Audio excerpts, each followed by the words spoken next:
In this short video, we're going to look at sales channels.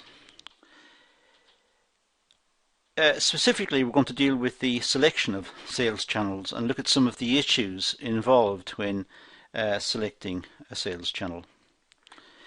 The following needs to be taken into consideration in this activity. Selecting the appropriate sales channel is clearly important because that's where the success or failure of the product could be determined. So these are some of the considerations that need to be taken into account. First of all, the market. The channel must ensure that all customers have access to purchase the product. So all the potential customers of the product should be identified. The types of customers should be identified, and the channel most suitable that will meet the requirements of those consumers should be selected. Now, the channel could be retailing, direct sales. It can be in various formats, but the important point is that the characteristics of the consumers are identified and that the channel meets those requirements. So the channel must be appropriate for the product on offer. It depends, of course, on not just the customer preferences, but also on the product itself.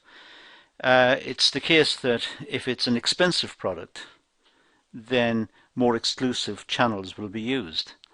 Whereas if it's a product for mass appeal, something that we buy every day and would cost very little, perhaps wider channels could be used. So it depends on the nature of the product, and it also depends on the capacity of the channel to meet the customer requirements.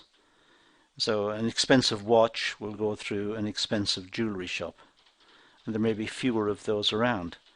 A cheaper item, an item of everyday consumption, that might go through general shops in the area and general outlets and be available in a widespread sense of the word. So it depends on the nature of the product, and it depends on how the customers see it.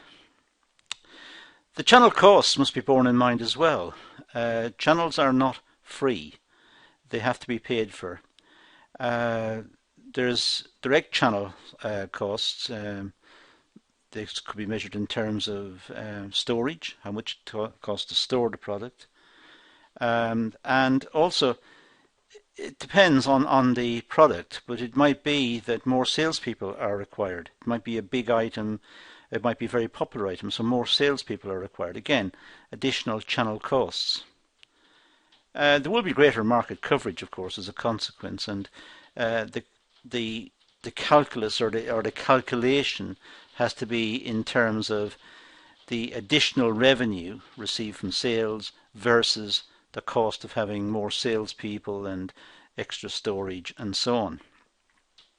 But as far as the producer is concerned, of course, there are also channel costs because the channels themselves need to be compensated, and they should be enabled in terms of profitability. They should be able to make a profit, and that's important. That's why they will hold the product in the first place. So they should get a certain percentage return on the product, perhaps a markup of a certain percentage. Now, selecting the sales channel, well, the following need to be taken into consideration when selecting sales channels. First of all, the product, as I said earlier. Depending on the product, low price or complex products, different channels of distribution must be considered. Complex products might require after-sales support, which means the sales channel will have to have that facility, will have to make that facility available to the purchaser. And in which case it requires small channels of distribution, in other words, a small number of channels of distribution. Where it's a complex product that might require after-sales service and instructions on the telephone or whatever, generally speaking, these are complex products and there will be few channels. So if we're buying a computer, we might go to a high street store that specializes in computer sales.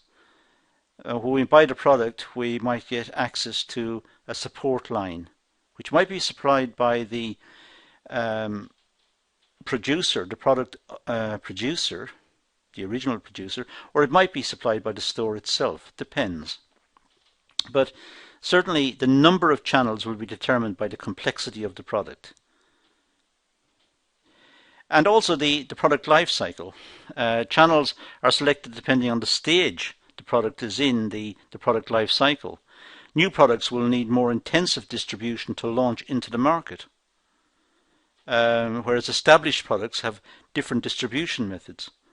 So it depends. If it's a new product coming in, it'll need much more support and more intensive marketing and more care and attention. An established product almost sells itself. So they could have wider channels of distribution for an established product.